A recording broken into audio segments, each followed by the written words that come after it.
பண்ணும்படியாக தெய்வ சமூகத்திலே கூடி வந்திருக்கிற எங்கள் யாவரையும் ஆண்டவர் தாமே தெளிவாய் தம்முடைய கிருபையின் கரத்தினாலே வழிநடத்துவாராக.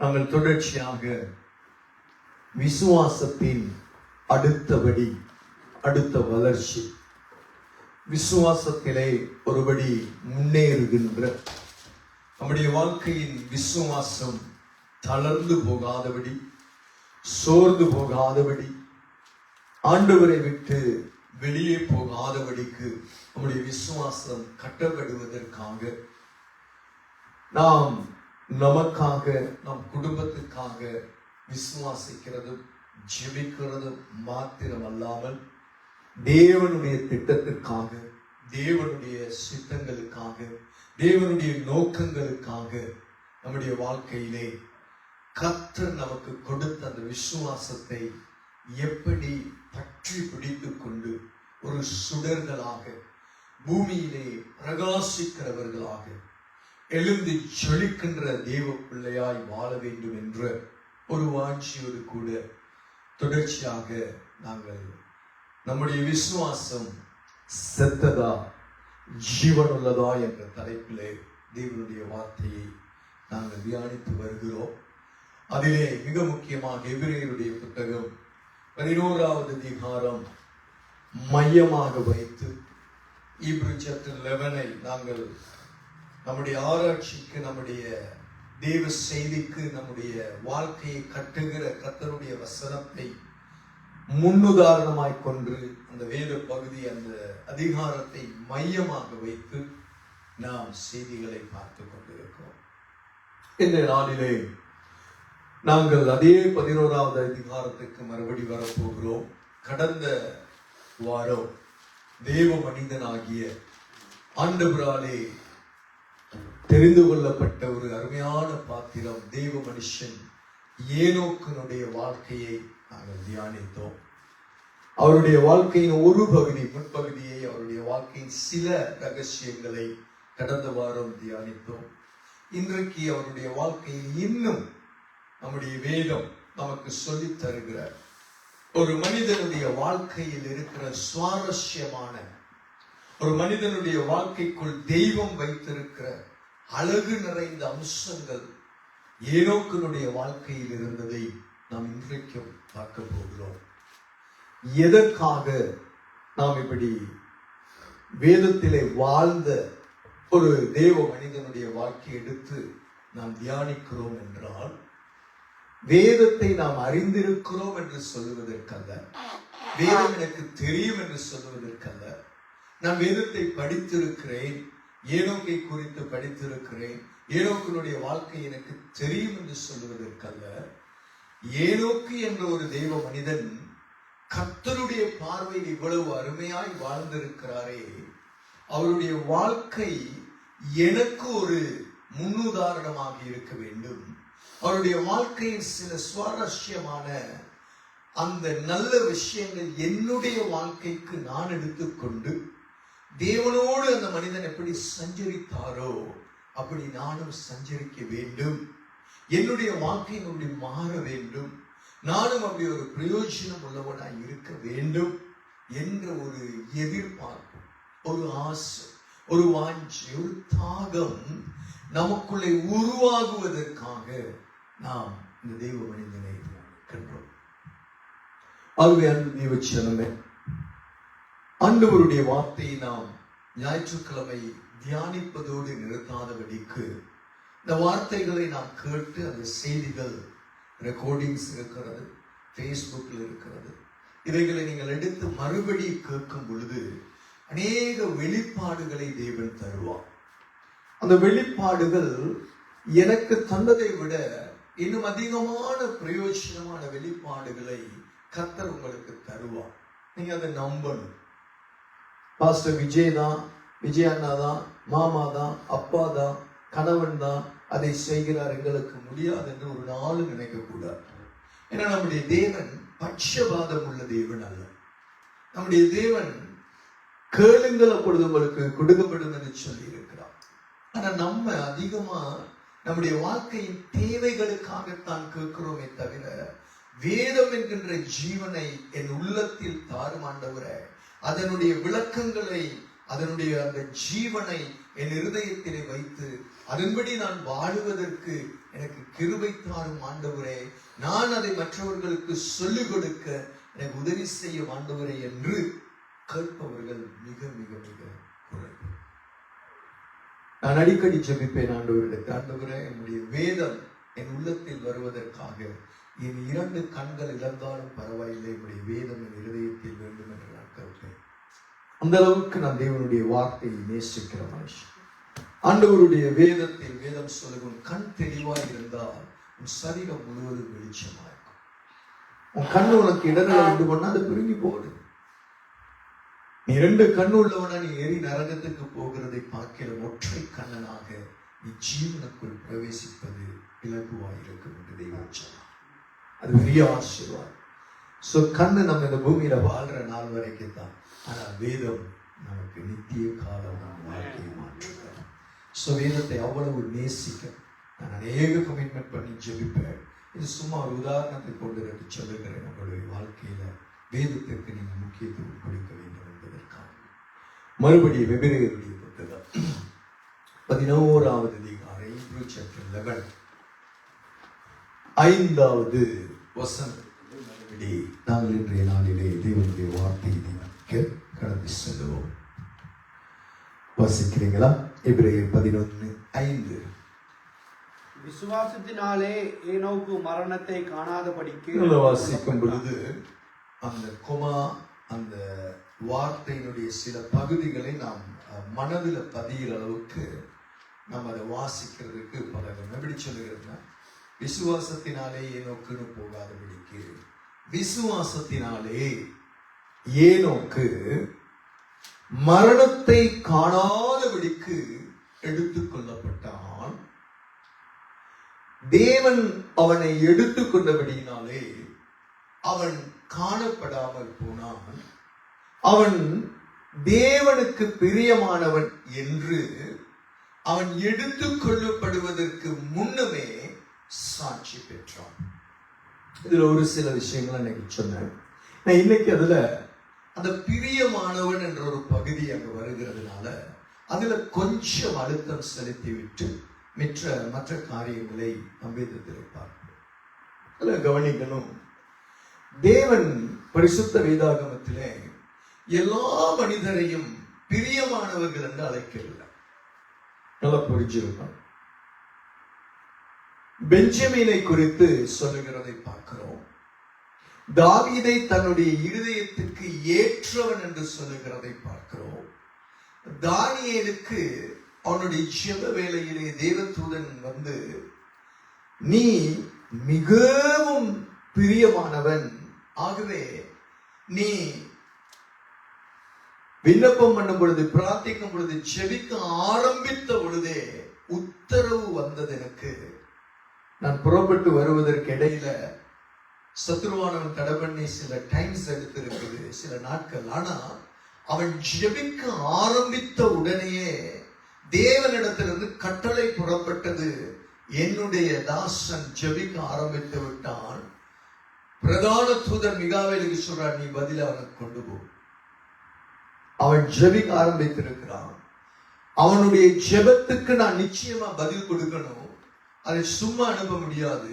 ஏன்னா அவனுடைய ஜெபம் வந்து தனக்காக, தன் குடும்பத்துக்கான ஜெபம் அல்ல, அது விசுவாசத்தின் அடுத்தபடியான ஜெபம். அது அந்த ரகசியங்கள் உள்ளுக்கு பார்த்தாலும் தெரியும், மேலோட்டமா தெரியாது. அந்த விசுவாசத்தின் 3வது 4வது 5வது 6வது 7வது படிகளுக்குள் உச்சம் போகிறதான ஒரு ஜீவனுள்ள ஜெபம் அவன் ஜெபிக்க விண்ணப்பிக்க ஆரம்பித்த பொழுது நிச்சயமாய் தேவனுக்கு தெரியும், இதை பிசாசானவன் தடை பண்ணுவான். ஆகவே தன்னுடைய தூதனை அனுப்பி பதிலை கொண்டு போகும்படியாக தேவன் கட்டளை அனுப்புகிறார் என்றால், தானியேல் எவ்வளவு தேவனுடைய இருதயத்துக்கு பிரியமானவனாய் இருந்திருக்கிறான். வேதம் சொல்லுகிறது, நீ மிகவும் பிரியமானவன். சோ தேவனுக்கு அவன் பிரியமானவன் என்று சொன்னால் அதை சொல்லுகிற தேவ தூதனுக்கும் அவன் பிரியமானவன். சோ பரலோகத்தில் இருக்கிற எல்லா ஜீவ ஜந்துகளுக்கும் அவன் பிரியமானவன். அப்படிதான் பார்க்கணும் வேதத்தை. தேவனுக்கு ஒருவன் பிரியம் என்றால் 4 ஜீவன்கள் அவனை வெறுக்காது.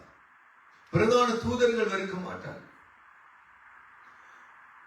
அடுத்த தூதர்கள், பணிவிடை ஆவிகள் அனுப்பப்படுகிற தூதர்கள் யாருமே வெறுக்க மாட்டார்கள். காரணம், தேவனுடைய இருதயத்திலே பிரியமானவன் என்ற அங்கீகாரத்தை பெற்ற மனுஷனை எந்த ஒரு தூதனும் தடுக்க முடியாது. கர்த்தர் நம் சார்பில் இருந்தால் நமக்கு விரோதமாய் நிற்கிறவன் ஏன்னா கர்த்தர் நம்மோடு இருக்கிறார். அவன் என்ன வேதம் சொல்லுகிறது? நீ பிரியமானவன். அதே போல அப்போஸ்தலனாகிய பவுலுக்கு, பேதுருவுக்கு, யோவானுக்கு பிரியமானவர்கள் இருந்தார்கள். அவர்கள் நிருபங்களை எழுதும் போது ஆவியானவர் அனுமதித்திருக்கிறார், சபைக்கு, தேவ பிள்ளைகளுக்கு பிரியமானவனே, பிரியமானவளே, பிரியமானவர்களே என்று சொல்லி எழுதுவதற்கு அனுமதித்திருக்கிறார். ஆனா இங்க டிரெக்டாவே மோசேக்கு ஆண்டவராகிய தேவன் தெளிவாக அதை எழுதும் பொழுது சொல்லுகிறார், அவன் தேவனுக்கு பிரியமானவன் என்று அவன் எடுத்துக் கொள்ளப்படுவதற்கு முன்னமே சாட்சி பெறும். எடுத்துக் கொள்ளப்பட்டதுக்கு அப்புறம் அவன் தேவனுக்கு பிரியமானவனாய் இருந்திருக்கிறான், அதனால தேவன் அவனை எடுத்துக்கொண்டார் என்று சொல்லி மோசே எழுதவும் இல்லை, அந்த காலத்திலே வாழ்ந்த ஜனங்களும் எழுதவில்லை. இது தேவன் மோசேயோடு தெளிவாய் பேசி எழுத்துக்களில் எழுதும்படியா எழுதி வைத்ததனுடைய நோக்கம் என்ன? இதை வாசிக்கிறவர்கள், இந்த வேத பகுதியை தியானிக்கிறவர்கள், இந்த வேத பகுதியிலே கர்த்தருடைய பிரசன்னத்தை அனுபவிக்கிற ஜனங்களுக்கு இது பிரயோஜனமாய் இருக்கும் என்பதை மோசேக்கு அன்னைக்கு வெளிப்படுத்தினது போல இந்த எபிரேய நிருப ஆக்கியோனுக்கு இதை வெளிப்படுத்தி இருக்கிறார். சபையின் காலத்திலே, புதிய ஏற்பாட்டு காலத்திலே, கிருபையின் காலத்திலே ஆண்டவராகிய தேவனுடைய வேதத்தை தியானிக்கிற பிள்ளைகளுடைய இருதயம் இப்படி ஒரு வாஞ்சைக்குள் வரட்டும், அப்படி ஒரு எழுப்புதல் உருவாகட்டும், இப்படி ஒரு எண்ணம் தோன்றட்டும் என்று ஆண்டவர் எழுதி வைத்திருக்கிறார். சோ இதை நாம் வாசிக்கும் பொழுது சிம்பிளா வாசிச்சுட்டு போயிடும். ஆனா நான் அப்படி வாசிக்கவே மாட்டேன். வேதத்தை ஒவ்வொரு பகுதி, ஒவ்வொரு வசனத்தையும் துண்டு துண்டா பிரிப்பேன். 1, 2, 3 மார்க் பண்ணுவேன். அந்த 1, 2, 3, 4, 5, 6 வருகிற அத்தனையும் வேறு வேறா பிரிச்சு அது உள்ளுக்குள்ளேயே ஓடும். தியானிச்சுக்கிட்டே இருப்பேன். இது என்ன, இது என்னுடைய அர்த்தம் என்ன, இது என்னது, ஆவிக்குரிய அர்த்தம் என்ன, சாதாரண அர்த்தம் என்ன, ரகசிய அர்த்தம் என்ன, ஏன் தேவன் இதை சொல்லுகிறார், யாரை கொண்டு சொல்லுகிறார், யாரை பற்றி சொல்லுகிறார், எதற்காக சொல்லுகிறார், எந்த காலகட்டத்திலே சொல்லுகிறார், இது யாருக்கு எப்படி பிரயோஜனம் வருவதற்காக பேச, இப்படி பல சிந்தைகள் நமக்குள்ள உருவாகணும். வேதம் அப்பதான் வேதம் புரியும். இல்லாட்டி வேதம் புரியாது. கடமைக்கு வாசிக்கலாம். ஒரு நாளைக்கு ஒரு சாப்டர் பைபிள் நான் படிக்கணும். நான் அடிக்கடி சாதவுக்கு இந்த நாள் சொல்லுவேன், எழுதுனியா, வாசிச்சியா, எழுதிய எழுதுனே வாசிச்சேம்மா. சில நாள் இருக்கும், சில நாள் இருக்காது. ஸோ பட் ஸ்டில் அவன் டெய்லி வாசிக்கிறான். அது முதல்ல அவனுக்குள்ள ஊற்றப்படுவதற்காக நாம் செய்கிறது. வாசியப்பேன் அவன் வாசிப்பார். வாசிட்டு சொல்றப்பா இதை வாசிச்சேன், ஜெபம் பண்ணு. அப்ப அது என்னது, இப்ப முதல்ல அவருக்குள்ள போகுது. ஆனா அதனுடைய தியானத்துக்குள்ள டீப்பா இன்னும் நான் அவரோட என்ன செய்யல, போகல. பட் எனக்கு டைம் தெரியும். ஒரு காலம் வரும் பொழுது அவருக்கு எதை கற்றுக் கொடுக்கணும், எதை சொல்லிக் கொடுக்கணும், அதில் உள்ள வெளிப்பாடு எப்படி எடுக்கணும், எப்படி வேதத்தை வெளியே கொண்டு வரணும்னு சொல்லிக் கொடுக்கலாம். ஆனா என்ன ஒரு பிரச்சனை, பிள்ளைகளுக்கு தமிழ் தெரியாததுனால ரொம்ப சிக்கல் ஒன்று இருக்கு நமக்கு. இருந்தாலும் தேவன் நேரம் வரும் பொழுது அதற்கான கிருபைகளை தருவார். ஆனா உங்களுக்கு சபை பிள்ளைங்களுக்கு நீங்க பெரியவங்க. பட் டயலனுக்கும் அதே மாதிரி ஒரு காலகட்டம் வரும் பொழுது எனக்கு நேரம் கிடைக்கும் பொழுது டயலனோட டைம் ஸ்பெண்ட் பண்ணுவேன், வேதத்தை சொல்லிக் கொடுக்கிறது. பிள்ளைங்க, சபை பிள்ளைங்க அப்படித்தான். சரி, அதே மாதிரி பெரியவர்களும் நீங்க வாஞ்சிக்கணும், என்னோட நேரம் செலவழிக்கணும், எனக்கு டைம் கொடுக்கணும், வரணும், வேதத்தை கற்றுக்கொள்ள. நம்ம பைபிள் ஸ்டடி பண்றது வேற, உங்க வீட்டுல வாசிக்கிறதுல டவுட்ஸுகளை, யோசனைகள், அதை கேள்வி வரும் பொழுது அதை கொண்டு வந்து நிஜம் இது இப்படி இருக்கு, இப்படி இருக்கு, இது என்ன, இது நான் வாசிக்கிறேன், எனக்கு புரியல. இதுகளை நாம் என்ன செய்யணும், நம்முடைய வாழ்க்கையில நம்ம அதை கடைபிடிக்கணும், அதை வாஞ்சிக்கணும். அப்ப வேறு வெற்றிகள் நமக்கு சொல்லி. சரி, நல்ல கவனிங்க. இந்த பிரியமானவன் என்று தேவன் ஒரு மனிதனை சொல்ல வேண்டும் என்றால், உங்களுக்கு எனக்கு அந்த ஆசை இருக்கு, நம்ம எல்லாரும் அதை வாஞ்சிக்கிறோம், நம்ம எல்லாரும் ஆசைப்படுவோம். பெரிய மாணவனே உன் ஆத்துமா வாழ்கிறது போல என்ன செய்யணும், எல்லா விதத்திலும் வாழ்ந்து இதாயிரு அப்படி இப்படின்னு சொல்லி நம்ம சொல்றோம். அந்த பாட்டை பாடுகிறோம், பிறந்த நாள் வாழ்க்கையில நேரங்கள்ல பாடுகிறோம். ஆனா என்ன விஷயம் என்றால், நம்முடைய வாழ்க்கையில நம்ம ஒன்று புரிந்திருக்கணும். பிரியமானவன் என்று தேவன் சொல்லும் பொழுது எல்லாரையும் பிரியமானவன் சொல்லுவாரா? கூப்பிடுவார் எல்லாரும். இத்தனை கோடிக்கணக்கான ஜனங்கள் பைபிள்ல நம்ம பார்க்கிறோம் வாழ்ந்திருக்கிறாங்க. யோபுவை கூட தேவன் பிரியமானவன் என்று அழைக்கவில்லை. அவன் உத்தமன், சன்மார்க்கன், தேவனுக்கு பயந்து பொல்லாப்புக்கு விலகுகிற அவனை போல பூமியில ஒருத்தனும் இல்லைன்னு சொன்னார். பட் ஸ்டில் அவன் பிரியமானவன் என்று சொன்னார். பிரியம் என்ற தமிழ் வார்த்தை மிகவும் அழகான. ஒரு மனைவி ஒரு கணவனுடைய வாழ்க்கையில, காதலன் காதலியினுடைய வாழ்க்கையில தமிழிலே பாதிக்கப்படுகிறதான அந்த அழகான வார்த்தை பிரியம் என்பது. அந்த பிரியம் என்பதற்குள்ள கரிசனை இருக்கும், அன்பு இருக்கும், கணவன் மனைவி வாழ்க்கையிலே காதல் இருக்கும், பலவிதமான உணர்வுகள் கலந்திருக்கும். வெறுமையா அந்த பிரியம் என்று வாடா. இந்த சமஸ்கிருதத்திலே பிரியா பிரியா என்று சொல்லப்படுகிறதான அந்த வார்த்தை, அந்த பிரியம் என்று சொல்லப்படுகிற வார்த்தை தமிழிலே வருகிறது. இது அந்த பிரியா அப்படின்னு சொல்றது இப்ப தமிழ்ல நம்ம பேர் வைக்கிற பிரியா கிடையாது.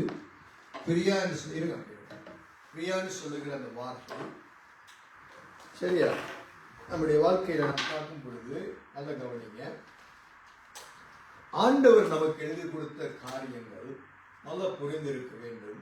கர்த்தர் நம்முடைய வாழ்க்கையில இப்படி ஒரு வசனத்தை நமக்கு சொல்லி அழைக்கும் பொழுது, தேவன் தன் உள்ளத்தின் ஆழத்தில் இருக்கிற அந்த நேசத்தின் ஆழத்தை வெளிப்படுத்துகிறவர்களுக்கு மாத்திரம்தான் அந்த வசனம் பேசப்பட்டிருக்கிறார், அந்த வார்த்தை சொல்லப்பட்டிருக்கிறார்.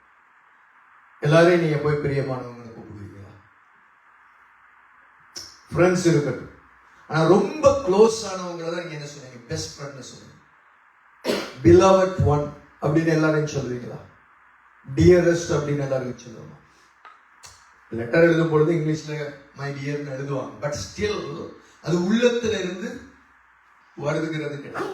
சோ உள்ளத்துல இருந்து வருகிறது என்றால் இவருடைய வாழ்க்கை, இந்த ஏனோக்கினுடைய வாழ்க்கை தேவனுடைய இருதயத்தை எப்பொழுதும் தட்டி கொண்டிருந்திருக்கிறார். தேவனுடைய இருதயத்தை ஏதோ ஒரு விதத்துல தாக்கத்தை ஏற்படுத்துகிறதா இருந்திருக்கிறார். அப்ப தேவன் ஒரு மனிதனை பிரியமானவன் என்று அழைக்கிறார் என்றால் அந்த மனுஷனுக்குள்ளே தேவன் ஏதோ ஒரு விசேஷித்த தன்மையை பார்த்திருக்கிறார். இந்த காலம் எப்ப தெரியுமா? வாசிங்க ஆதியாகமத்தின் புத்தகம் 4வது அதிகாரம் அழகான சில சத்தியங்களை நமக்கு வெளிப்படுத்துகிறது. அங்க எபிரேயருக்கு மறுபடி வருவோம். ஆதியாகமத்தின் புத்தகம் 4வது அதிகாரத்திலே 17வது வசனம் சொல்லுகிறது. Genesis chapter 4 verse 17 says, coin தன் மனைவியை அறிந்தான், அவள் கர்ப்பவதியாகி யாரை பெற்றான்? இந்த ஏனோக்கும் அந்த ஏனோக்கும் ஒன்றா? சொல்லுங்க. இல்ல. இது யாருடைய வம்ச வரலாறு? காயினுடைய வம்ச வரலாறு. இந்த காயினுக்கும் ஒரு குழந்தை பிறந்து அந்த காயின் அவனுக்கு ஏனோக்குன்னு பெயர் வைத்திருக்கிறான். ஆனால் அந்த ஏனோக்கு இந்த ஏனோக்கு கிடையாது. தலைமுறைகள் எப்பொழுதுமே வேதத்திலே மூத்த பிள்ளைகளோடு கூட வருகிறது தலைமுறை. ஆனா சில சந்தர்ப்பங்களிலே அது மாற்றப்பட்டிருக்கிறது. ஆபிரகாமுக்கு அடுத்ததாக யார் வந்திருக்கணும்? ஈசாக்கு. ஈசாக்குக்கு அடுத்து யார் வந்திருக்கணும்? யார் வந்திருக்கணும்? ஏசா வந்திருக்கணும். யார் வந்திருக்கணும்? ஆனா ஏசா வரவில்லை. ஏனென்றால் அவனுடைய வாழ்க்கை தேவனுக்கு பிரியமானதாக இருக்கல. தேவனுக்கு பிரியமானதாக ஏசாவுடைய வாழ்க்கை இல்லாததினால அந்த புத்திர சுவிகாரம், அந்த தலைமுறை யாக்கோபை பின்தொடருது. அதே மாதிரி யாக்கோபுடைய மகன் யாரு? மூத்தவர் ரூபன். ரூபனுக்கு வர வேண்டியதான அந்த தலைமுறையின் ஆசீர்வாதம் யாரை நோக்கி போகுது? யோசேப்பை நோக்கி போகுது. எத்தனையாவது? 11வது பிள்ளைக்கு போகுது. அடுத்து பெஞ்சமின். அப்ப யோசேப்புக்கு பின்னுக்கு இப்படி வருது. அதே மாதிரி இங்க நீங்க பாத்தீங்கன்னா ஆதாமுக்கு பின்னுக்கு யாருக்கு இது வந்திருக்கணும்? தலைமுறை காயினுக்கு வந்திருக்கணும். காயினுடைய வாழ்க்கை பிசாசினுடைய கிரியைகளினால் உண்டாயிருந்தபடியினாலே, பிசாசினுடைய சிந்தையில் அவன் வாழ்ந்தபடியினாலே, பிசாசிக்குரிய கிரியைகளுக்குள் அவனுடைய வாழ்க்கை அவன் விற்று போட்டிருந்தபடியினாலே அவன் இந்த ஆசீர்வாதத்தை இழந்து போனான். ஆனால் ஆபேல் உயிரோடு இருந்திருந்தால் ஆபேலுக்கு அந்த பாக்கியம் கிடைத்திருக்கும். ஏனென்றால் ஆபேல் தேவனுக்கு பிரியமான ஒரு வாழ்க்கை வாழ்ந்திருக்கிறான். ஆனால் ஆபேலை யார் கொலை செய்தது? காயின் கொலை செய்ததினாலே காயின் மட்டும் இருக்குன்னா ஆபேல் இல்லை. அவன் ஆபேலுக்கு பிறகு பிறந்த பிள்ளைதான் யாரு? சேத். யார் பிறந்தது? சேத். இந்த சேத்துக்கு பின்னுக்கு வருகிறதான தலைமுறைகள்ல தான் 7வது தலைமுறையில, ஆதாம்ல இருந்து 7 தலைமுறையில தான் இந்த யார் வருகிறான்? ஏனோக்கு வருகிறான். அப்ப இங்க காயினுக்கு பிறந்த ஏனோக்கு வேறு, இங்கே வேதம் சொல்லுகிறதான ஏனோக்கு தேவனோடு சஞ்சரித்தவன் வேறு. ஆனா ஏனோக்கு கொமன் பேர், சைமன்கிற பேர் கொமனா இருக்கும், யூதாங்கிற பேர் கொமனா இருக்கும், நிறைய பேருக்கு இருக்கும். யோசேப்புங்கிறது நிறைய பேருக்கு இருக்கும், இயேசுங்கிறது கூட நிறைய பேருக்கு பேர் இருக்கு. அதனால நம்ம நல்லா புரிந்து கொள்ள வேண்டும் வேதத்தை. இப்ப கவனிங்க, தேவனுடைய இருதயத்திலே பிரியமானவன் என்று அழைக்கப்படுவதற்கான வாழ்க்கை எந்த காலத்திலே ஏனோக்கு வாழ்ந்தார் என்றால் 4வது அதிகாரம் 20வது வசனத்திலிருந்து நீங்க பாத்தீங்கன்னா வேதம் சொல்லுகிறது, ஆதியாகமத்தின் புத்தகம் 4:20 ஆதாள் யாபேலை பெற்றால் அவன் கூடாரங்களில் வாசம் பண்ணுகிறவர்களுக்கும் மந்தை மேய்க்கிறவர்களுக்கும் தகப்பனானான். யாரு? இந்த காயினுடைய பிள்ளைகள்ல வருகிற அந்த பேர பிள்ளைங்க அப்படி வரவங்க இப்படி வர்றாங்க.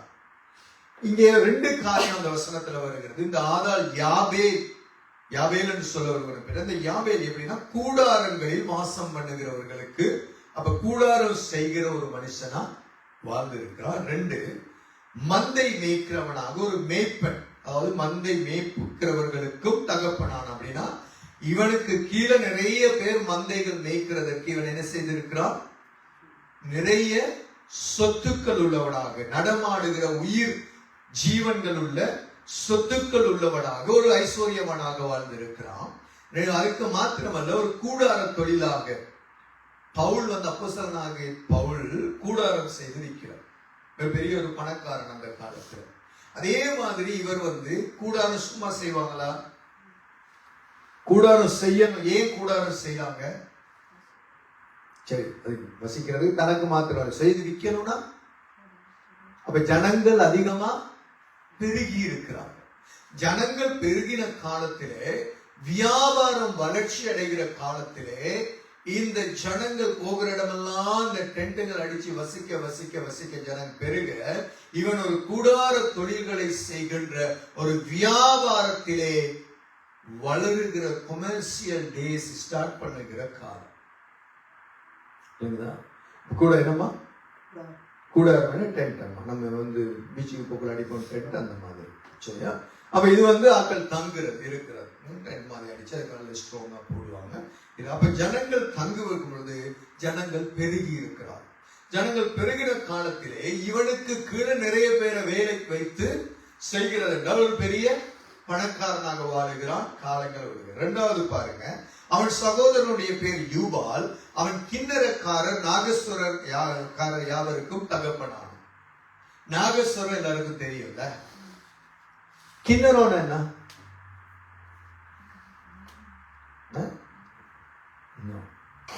கிண்ணறம் என்ன பேர்? புல்லாங்குழல் மாதிரியா? பேண்ட்லாம் வாசிச்சுட்டு போவாங்க. ஓ இல்ல, இங்க அப்படிதான் ரவுண்டுல எல்லாம் ஹார்ட் உடுக்கா. ஹார்ட் கிண்ணறங்கிறது ஆரம்ப காலத்துல என்ன செய்ய, இந்த சுரக்கா இருக்குல்ல, சுரக்கா இந்த ரவுண்ட் அப்படியே சுரக்காவில இந்த பக்கத்துல ஒரு தடி மாதிரி ஒண்ணு, அதுக்கு மேல இந்த சுரக்காய்க்கு மேல இப்படி ஒரு கட்டை ஒண்ணு வச்சு இந்த தொங்கல்ல இருந்து ஒரு இப்படி சுரக்கா இது இப்படி இப்படி ஒரு தடின்னு சொல்லுங்க. அதுல இங்கனைக்கு ஒரு சுரக்கா வைக்கிறது, இந்த பக்கம் ஒரு இங்க இருந்து ஒரு கம்பி, இந்த சுரக்காயை வச்சுட்டு அதுக்கு மேல ஒரு கட்டை ஒண்ணு வச்சு அதுல டைப் பண்ணி இங்க தொங்கல் வரைக்கும் அதை கட்டிடுவாங்க. இதை இந்த விரல் இப்படி ஒரு விரல்ல இசைக்கும் பொழுது ஒரே ஒரு கம்பி தான் இருக்கும். ஒரே ஒரு கம்பி தான் இருக்கும். இது அதிகமாக இன்னைக்கு காலகட்டங்கள்ல பாவின குறைவு. இதை மையமா வச்சுதான் வீணை உருவாக்கப்பட்டது. இந்த கிண்ணறங்கிறது இலக்கிய தமிழ் மொழிகள்ல பழைய மொழியை குறிக்கிற ஒரு வார்த்தை. அதே போல இந்த கிண்ணறம் என்பது தமிழர்களுடைய இசை கருவிகள்ல மிக முக்கியமானது. பழைய காலங்கள் இதெல்லாம் வச்சுதான் அந்த தமிழினுடைய முக்கியத்துவங்களை கண்டுபிடிக்கிறோம். இது எல்லாருக்கும் இது தெரியாது. கிட்டார்ல எத்தனை கம்பி இருக்கு? 6 கம்பி, 5 கம்பி, 4 கம்பி, 3 கம்பி, ஒவ்வொன்னு இருக்குன்னு வைங்களே. சரி, ஏதாவது ஒண்ணு அந்த ஒரே ஒரு கம்பியில இந்த விரலை இப்படி வச்சு அந்த ஒரு நிகழ்த்தாலும் இப்படி தட்டி தட்டி வாசிக்க அந்த கிட்டார்ல வர சவுண்ட் மாதிரியே அதை வாசிப்பாங்க. இதுதான் கிண்ணறம். இது தமிழர்களுடைய பாரம்பரிய பழைய இசை கருவிகள் ஒண்ணு. இன்னைக்கு ஒரு சில இடத்துல கிண்ணறம் இசைக்குழுலாம் இசைக்குழுக்கள் இந்தியாவில் இருக்குதுன்னு சொல்றாங்க. நான் பார்த்தது கிடையாது, சிலர் தம்பிக்கு தெரியும். சரியா? கிண்ணறம் அவ்வளவு முக்கியமானது. இந்த கிண்ணறம் இசை, நாகஸ்வரம்ங்கிறது காற்றினால் செய்வது. இது விரலினால இயக்குகிறது. அதே மாதிரி காற்றோடு நாகஸ்வரம் ரொம்ப முக்கியம். இந்த இசை கருவிகள் வாசிக்கிற காலம் என்னும் பொழுது அவர்களுடைய காலகட்டத்திலே அங்கே கலை கலாச்சாரம் வளர்ச்சி அடைந்திருக்கிற ஒரு காலம். சும்மா வெறுமையான காலத்துல கிடையாது. பிரியமானவன் என்று ஆண்டவர் அழைத்தது. நல்லா கவனிக்க, இந்த கலை கலாச்சாரங்கள் பெருகி இருக்கிறதான காலம். அதுக்கப்புறம் கீழே பாத்தீங்கன்னா, சீலாலம் தூபா காயினை பெற்றால் அவன் பித்தளை இரும்பு முதலியவற்றின் தொழிலாளர் யாவருக்கும் ஆசாரியன் ஆனான். பித்தளை இரும்பு இன்னைக்கு நம்ம தங்கம் செஞ்சு போடுற மாதிரி அந்த காலத்துல பித்தளை பானைங்க, பித்தளை தட்டுங்க, அரசு சபைகள்ல பாவிக்கப்படுற பித்தளை காரியங்கள், அதே மாதிரி இரும்பு அநேக காரியங்களுக்கு பயன்படுத்துறது. இன்னைக்கு நகை செய்கிறவங்களை ஆசாரின்னு சொல்றது போல அங்க இரும்பு வேலை செய்கிறவங்களுக்கு என்ன சொல்லுவாங்க? இன்னைக்கு வேறொரு பேர் சொல்லுவாங்க. ஆனா வேதத்தில் அவர்களையும் என்ன அழைக்கப்பட்டிருக்கிறது? ஆசாரியர். இந்த காலகட்டங்களை நீங்க நல்லா பாத்தீங்கன்னா அங்க வளர்ச்சி அடைந்து கொண்டிருக்கிற காலம், ஜனங்கள் பெருகி கொண்டிருக்கிற காலம். இந்த காலகட்டங்களிலே ஏனோக்கனுடைய வாழ்க்கை கர்த்தருடைய கண்களை கவர்கிற ஒரு வாழ்க்கை ஏனோக்கு வாழ்ந்திருக்கிறார். ஜனங்கள் பெருகி இல்லாம கொஞ்சமா ஒரு கூட்டம் இருக்கிற இடத்துல நம்ம ஆண்டவருக்கு பிரியமா வாழுகிறது சுகம். ஒரு கிராமத்துல இருந்தீங்கன்னா எல்லாரோட உடுப்பும் அப்படியே போத்தி மூடி இருக்கும், அவங்களுடைய கலாச்சாரம் வேறையா இருக்கும். ஒரு வீட்டுல ஒருத்தரோட ஆம்பளையோட கதைக்க இயலாது, பெண்ணோட கதைக்க இயலாது. அந்த காலத்துல நம்ம பரிசுத்தமா இருக்கிறோங்கிறது வேறு. ஆனா இந்த நாடுகள்ல நாம் போகும் பொழுது அரையும் குறையுமா தான் தெரியுறாங்க. இந்த நாடுகள்ல பலரை கண்ட உடனே கட்டி பிடிச்சு கதைப்பாங்க. இச்சைகள் தூண்டப்படுகிற காலத்தில் நாம் வாழுகிறோம். அசுத்தங்களை கண்ணூடாக பார்க்கிற காலகட்டங்களிலே நாம் வாழுகிறோம். ரோட்ல போகும் பொழுது பல அருவருப்புகள் நம்முடைய கண்களுக்கு தெரிகிற ஒரு கலாச்சாரம் நிறைந்த உலகத்திலே நாம் இன்றைக்கு வாழ்ந்து கொண்டிருக்கிறோம். இந்த காலத்தை போன்று அதே சிச்சுவேஷன் அந்த நாளில் இல்லாட்டியும் அதற்கு ஏற்றது போல ஜனங்கள் கர்த்தருக்கு விரோதமாக முரட்டாட்டம் ஆரம்பித்து வாழ்ந்த ஒரு காலகட்டத்துலதான் தேவ மனிதனாகி ஏனோக்கு வாழ்ந்திருக்கிறார். அந்த காலகட்டங்களிலே அவர் தேவனுடைய இருதயத்துக்கு பிரியமானவன் என்று தேவனாலே சாட்சி பெறுகிறார் என்றால் அவருடைய வாழ்க்கை கர்த்தருடைய கண்களுக்கு முன்பதாய் தூய்மையாயிருந்திருக்கிறது.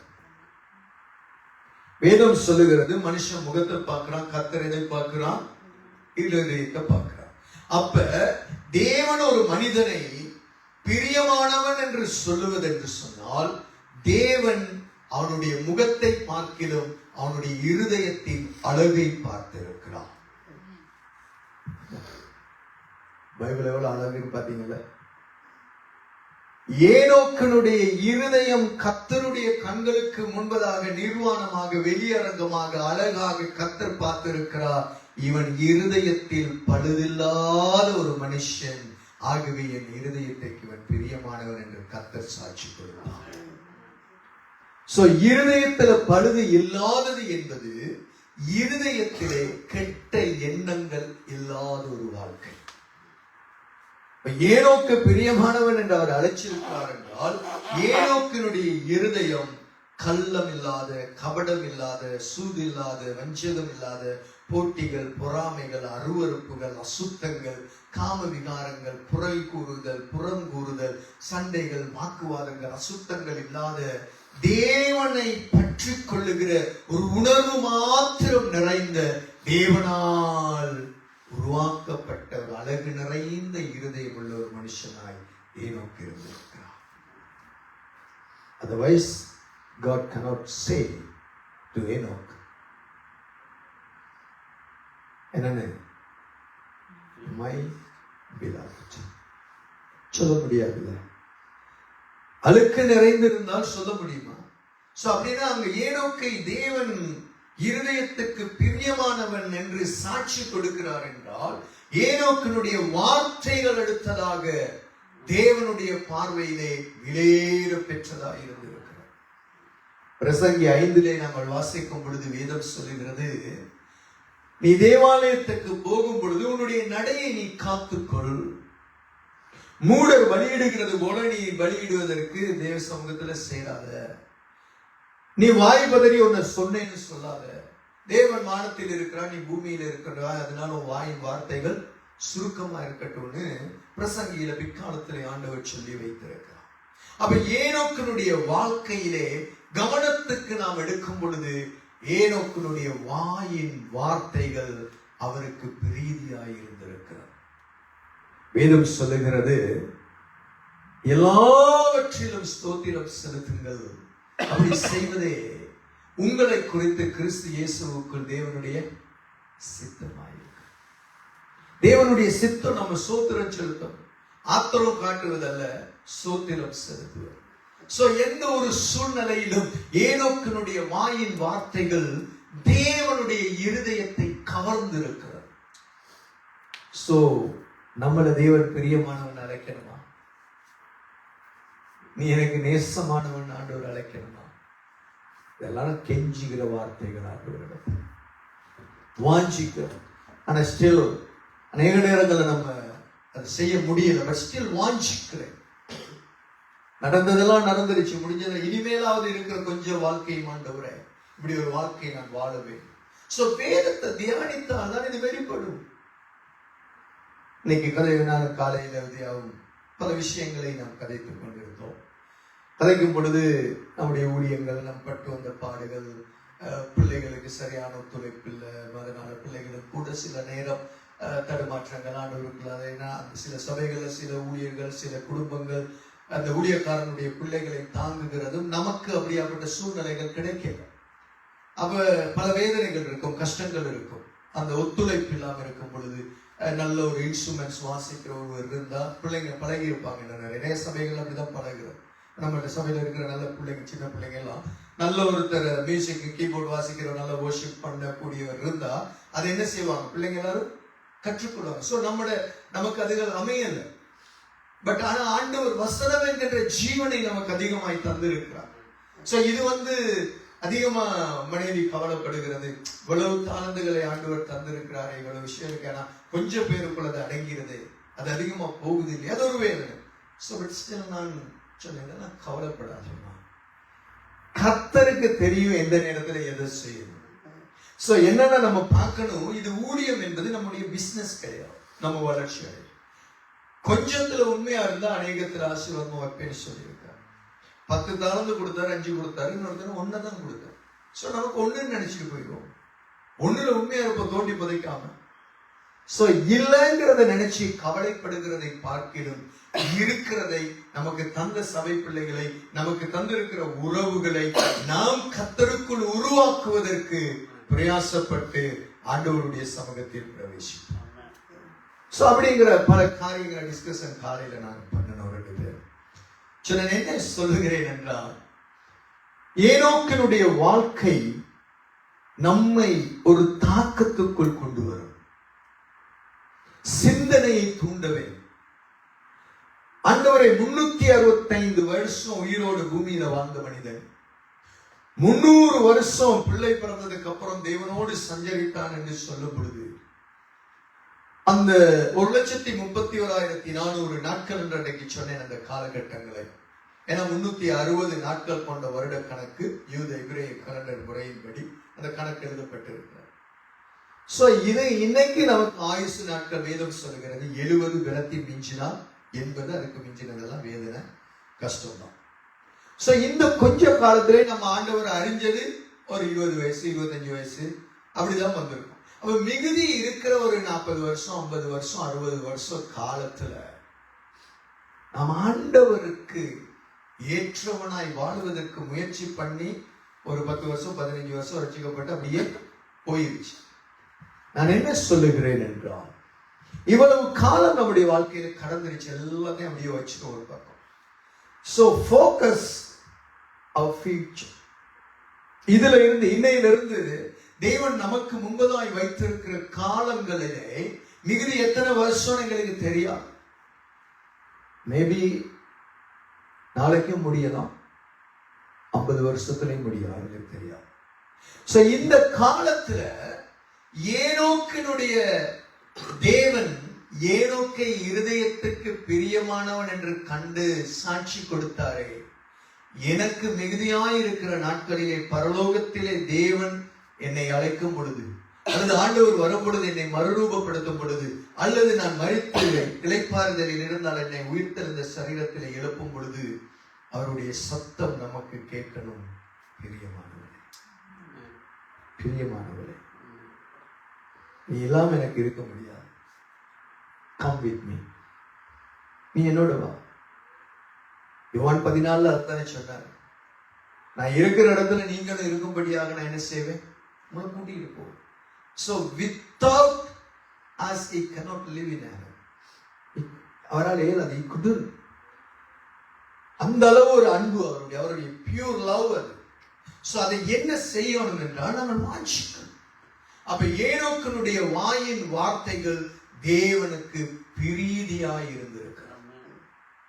3வது, ஏனோக்கினுடைய கிரியைகள், செய்கைகள், நடைகள், போகிற இடங்கள், நடந்து கொள்ளுகிற விதங்கள், பேசுகிற அந்த வார்த்தையில அவர்களுடைய ஆக்டிங், அவர்களுடைய பார்வை, அவனுடைய பழக்க வழக்கம் தேவனுக்கு பிரியமா இருந்திருக்கிறது.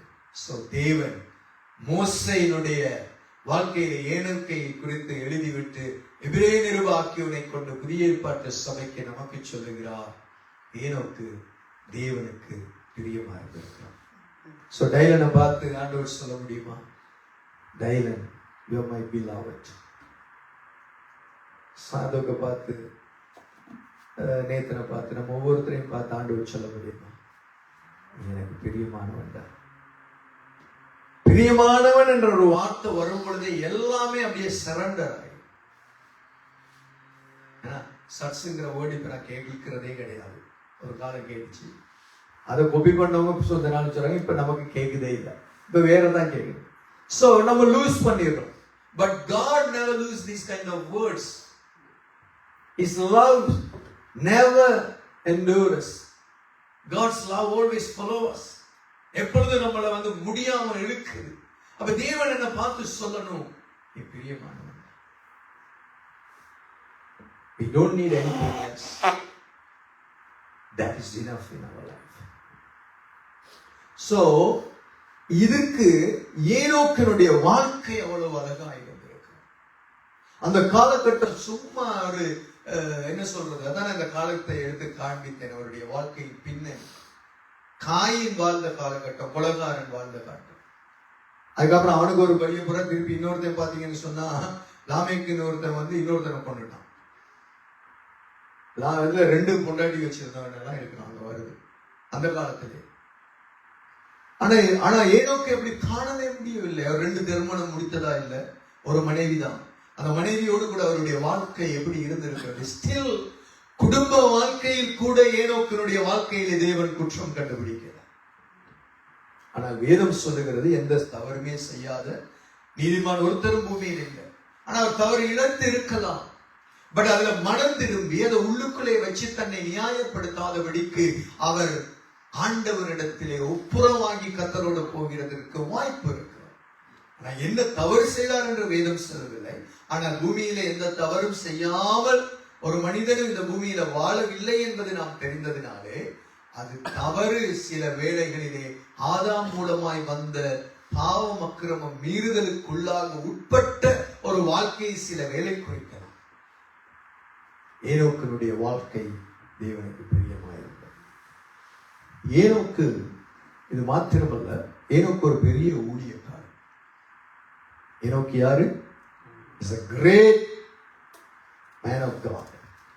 He did a great ministry.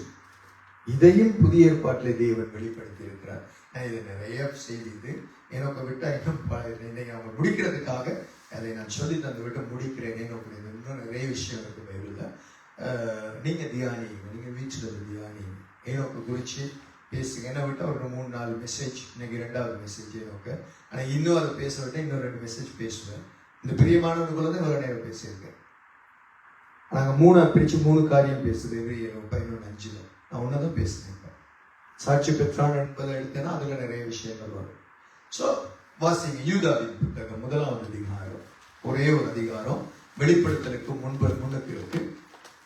Before Revelation, the New Testament, book of Jude, யூதாவின் புத்தகம்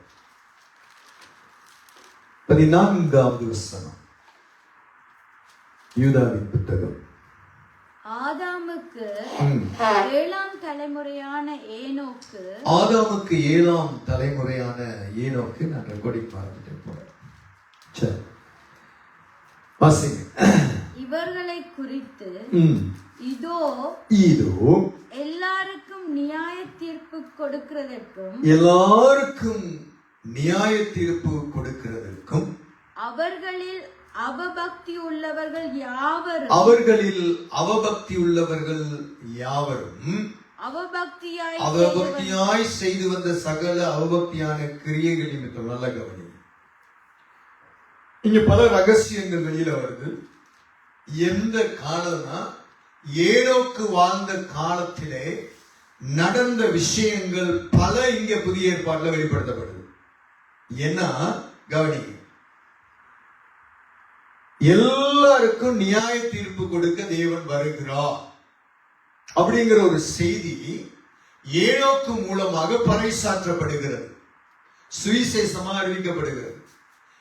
ஏன் நியாய தீர்ப்பை குறித்து பேசணும் சொல்லுங்க. ஏன்?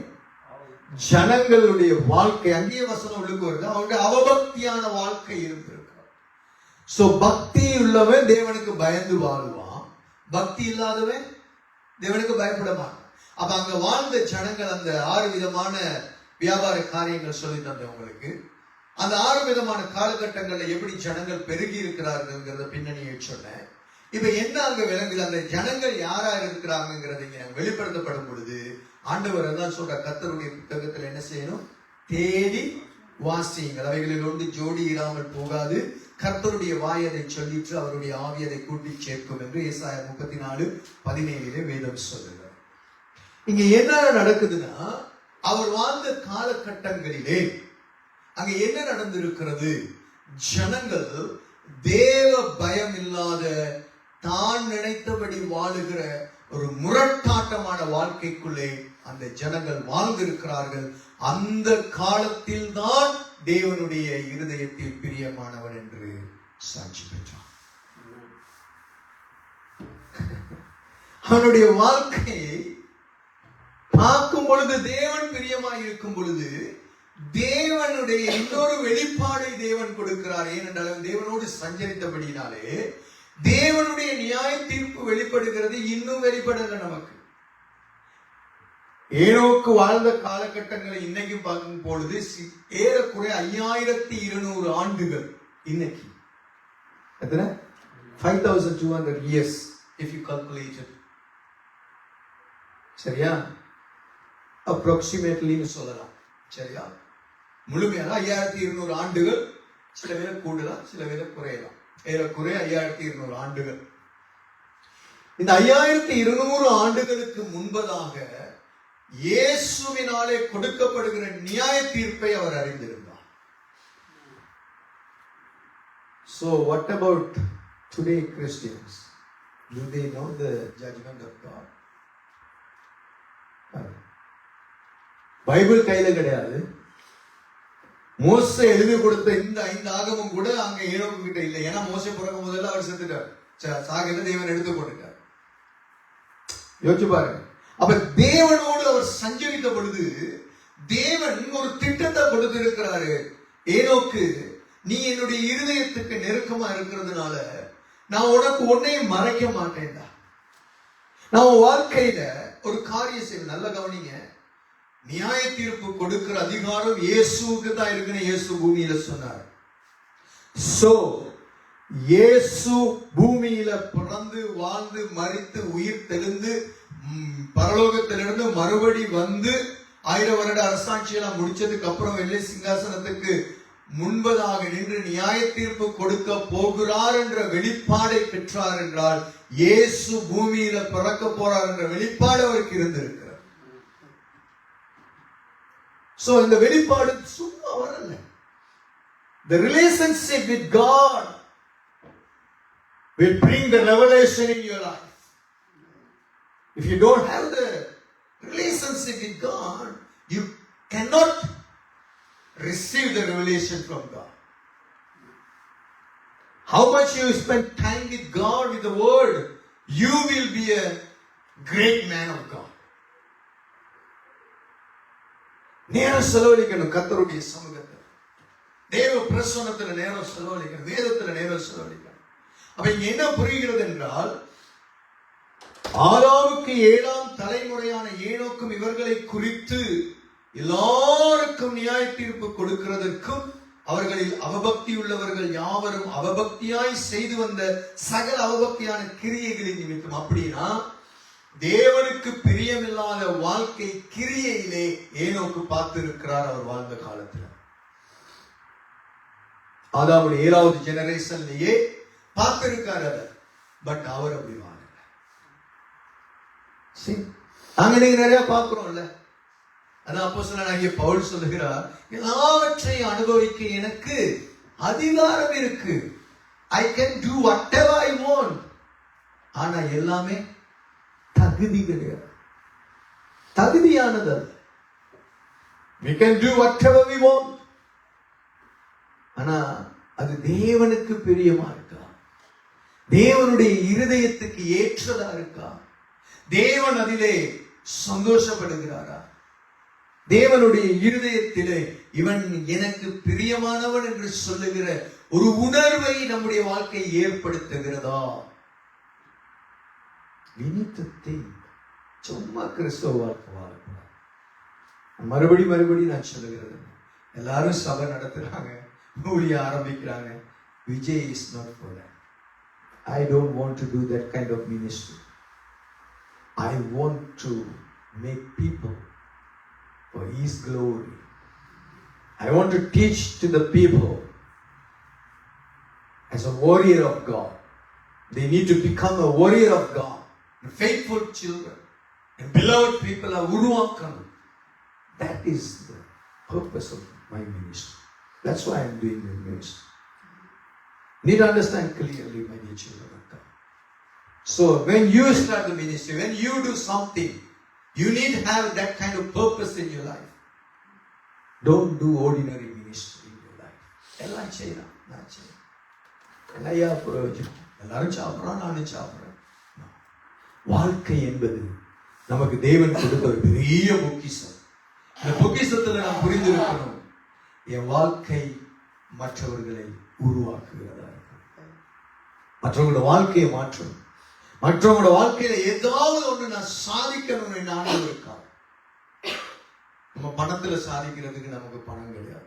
படிப்புல சாதிக்கிறதுக்கு மற்றவங்களுக்கு சொல்லிக் கொடுக்க நமக்கு படிப்பறிவு கிடையாது. பலத்துல சாதிக்க நம்ம பலசாலியும் கிடையாது. வைத்தியனா இருந்து மற்றவங்களுக்கு ஹெல்ப் பண்றதுக்கு நம்ம வைத்தியர்களும் கிடையாது. So we have one treasure in our hand. That is the word of God. ஒரு புதையல், ஒரு பொக்கிஷம் தேவன் தந்திருக்கிறார். இதுல என்ன விளங்குது? ஏனோக்கின் காலத்திலே ஜனங்கள் அவபக்தியாய் நடந்திருக்கிறார்கள். தேவ பயம் இல்லை, தேவனை சிந்திக்கிறது கிடையாது, தேவனுக்கு ஏற்ற வாழ்க்கை அல்ல, தங்களுக்கு ஏற்றபடி தங்களுக்கு ஏற்றதை அவர்கள் பின்பற்றி இருக்கிறார்கள். ஆகவேதான் நோவாவின் காலத்திலே கோபாக்கினை வந்தது. அது நோவாவை குறித்து தியானிக்கிறது. அடுத்த வசனம் சொல்லுகிறது, தமக்கு விரோதமாய் அவபக்தியுள்ள பாவிகள் பேசின கடின வார்த்தைகள் எல்லாவற்றையும் நிமித்தம். அப்ப நோவாவின் காலத்துல நடந்தது போல ஏனோக்கனுடைய காலத்திலே ஜனங்கள் ஏனோக்கனுடைய செவிகள் கேட்கும் பொழுதே தேவனை குறித்த கடினமான வார்த்தைகள் பேசி இருக்கிறார். ஆமா இல்லையா? உங்க கையில இருக்கிற பைபிளை தான் நானும் பேசுறேன், இருக்குதானே? அப்ப அவர்கள் கடினமான வார்த்தையை பேசினதை ஏனோக்குக்கு தாங்க முடியல. ஏனோக்குடைய இருதயம் வேதனைப்பட்டு இருக்கிறது. இதை பார்த்து பார்த்து அவருடைய இருதயம் பாரத்திற்குள்ளே அழுத்தத்துக்குள்ளே வரும் பொழுது அவர் நிறைய நேரம் சொல்லியிருப்பார், இப்படி சொல்லாதீங்க, அப்படி பேசாதீங்க, அப்படி கரைக்காதீங்க, ஆண்டவர் இருக்கிறார், உயிரோடு இருக்கிறார், நான் அவரோடு வாழுகிறேன், அவரோடு சஞ்சரிக்கிறேன், ஆண்டவரோட அன்பை சொல்லிக் கொண்டு வந்திருப்பார். ஜனங்க கேட்கல. அப்பொழுது என்ன சொல்லியிருக்கிறார் அவர்? அவர்களை கண்டிக்கிறதற்கும் ஆயிரமான பரிசுத்தவான்களோடு கூட கர்த்தர் வருகிறார் என்று முன்னறிவித்தார். தேவனுடைய ஜட்ஜ்மெண்ட் சொல்றான், நீ இப்படியே போனே என்றான். இயேசு சொன்னார், பூமியில் இருக்கும் பொழுது நான் சொல்லுகிற வார்த்தைகள் தான் என்ன செய்யும்? கடைசி நாள்ல அவனை நியாயம் தீர்க்கும்.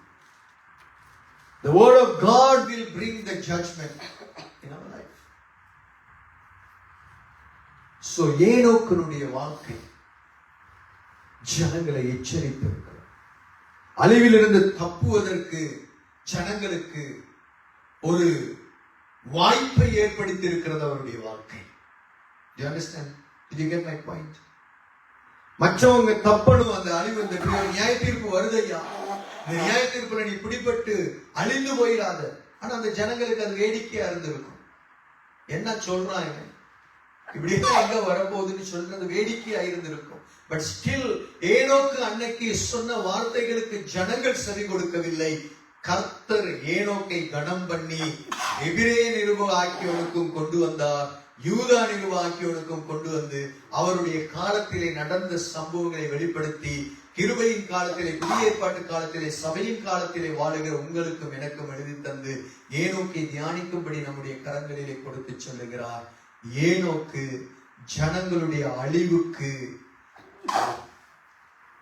கண்டித்து பேசி ஜனங்களை மனம் திரும்ப பண்ணுவதற்கு தேவனுடைய நியாய தீர்ப்பை குறித்து சத்தியமாய் அவர்களுடைய கடின வார்த்தையிலிருந்து அவபக்தியிலிருந்து விடுதலையாக்க ஜனங்களை அவன் கண்டித்து எச்சரித்து உணர்த்தி இருக்கிறான்.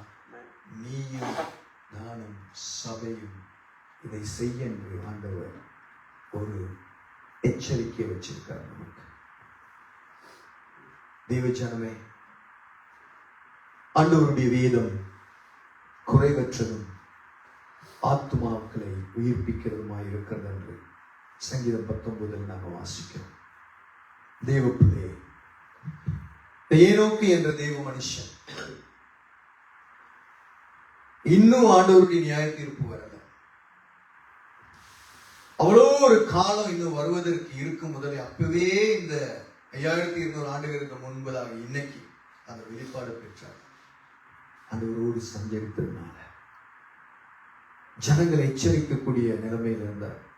ஜனங்களுக்கு உணர்த்துதலை கொண்டு போக முடியாது இருந்தார். யாருக்கு தெரியும் எத்தனை பேர் அந்த காலகட்டங்களிலே ஆண்டவருடைய சத்தத்தை கேட்டு இருக்கலாம், மனம் திரும்பி இருக்கலாம், தப்பி இருக்கலாம், எங்களுக்கு தெரியாது. ஏன்னா அதுக்கப்புறம் சில ஆண்டுகள் கழித்து தான் நோவாவின் காலத்துல வெள்ளம் வந்துச்சு. அந்த நேரத்தில் 8 பேர் தப்பினதுக்கு அதுக்கு முதல்ல இந்த ஏனோக்கினுடைய ஊழியத்துல பல பேர் மனம் திரும்பி இருக்கலாம், எங்களுக்கு தெரியாது. பரலோகம் போகும் பொழுது சில பேர் அவங்களை நாம பார்க்கலாம் மனம் திரும்பி இருந்தா. நாம் செய்கிற ஊழியம் ஜனங்களுக்கல்ல, கர்த்தருடைய ராஜ்யத்தின் மகிமைக்காக செய்யும். ஜனங்களுக்கு தான் ஊழியம் செய்கிறோம், ஜனங்கள் மனம் திரும்பணும். ஆனா ஜனங்களுடைய பார்வைக்கல்ல, பேருக்கு புகழுக்கல்ல. நம்முடைய வாழ்க்கை கர்த்தருக்கு பிரயோஜனமா இருக்கணும். நாம் கர்த்தருக்காக வாழணும். ஒரு நாள் ஆண்டவர் வரும் பொழுது சொல்லணும், இவன் இல்லாம நான் போக மாட்டேன், அவன் நான் கூட்டி தான் போவேன். அப்படி ஒரு வாழ்க்கை நாம் வாழ வேண்டும். சிந்திச்சு பாருங்க. 2 நண்பர்கள் நல்ல க்ளோஸ் ஃப்ரெண்ட்ஸ், நல்ல ஐக்கியம். 2 பேர் ஒரு பயணம் போறாங்க. போகும் பொழுது ஒரு நண்பர் கீழே ஒரு குழியில விழுந்துட்டார், அல்லது ஏதாவது ஒரு ஆபத்துல மாட்டிட்டார். இவர் விட்டுட்டு போனா என்ன நடக்கும்? அவருக்கு உயிருக்கு ஆபத்து நடக்கலாம், ஏதாவது பிரச்சனை வரலாம், ஏதாவது ஒரு கஷ்டத்துல அவர் மாட்டிக்கலாம்.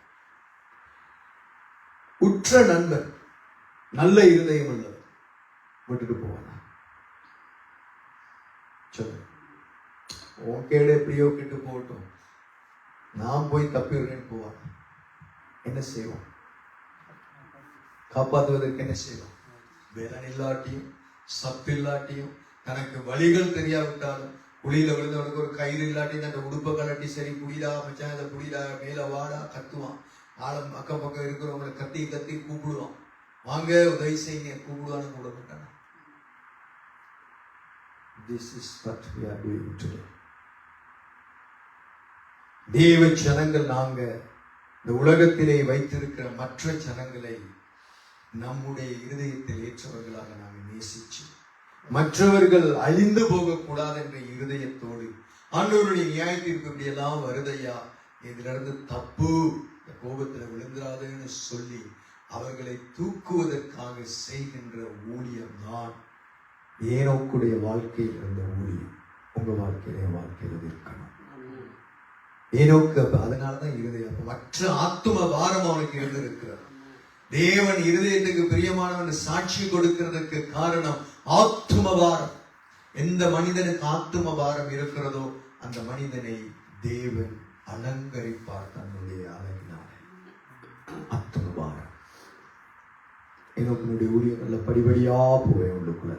2-3 இடத்துல தான் அதுக்குள்ளேயே அவ்வளவு ரகசியங்களுக்குள்ள ஆண்டவரை அழைத்து செல்வார். தேவச்சனமே ஒரு முடிவு எடுப்போம். ஏனோக்க பார்த்து ஆண்டவர் என்ன சொன்னாரு? பிரியமானவன் சொன்னார். உங்களுக்கு எனக்கு அந்த ஆசை இருக்கு, ஆண்டவர் அழைக்கணும் இருக்கா? அப்ப ஏனோக்கோட வாழ்க்கை எப்படி இருந்துச்சுன்னு பார்த்தோம்ல, நம்ம அப்படி இருப்போமா?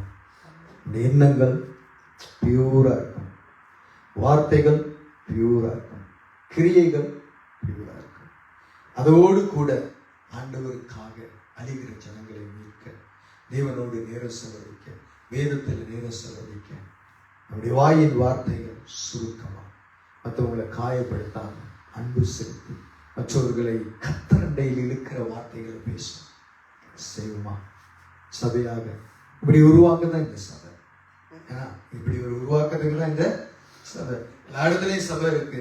ஏன் நமக்கும் சபை? நம்முடைய சபை ஆண்டவருடைய இரத்தத்தினால் சம்பாதிக்கப்பட்ட இந்த சபை மனிதர்களை உருவாக்குகிற சபை. நீங்களும் அப்படிதான் பிரசங்கம் பண்ணணும், நீங்களும் அப்படிதான் வாழணும், நானும் அப்படிதான்.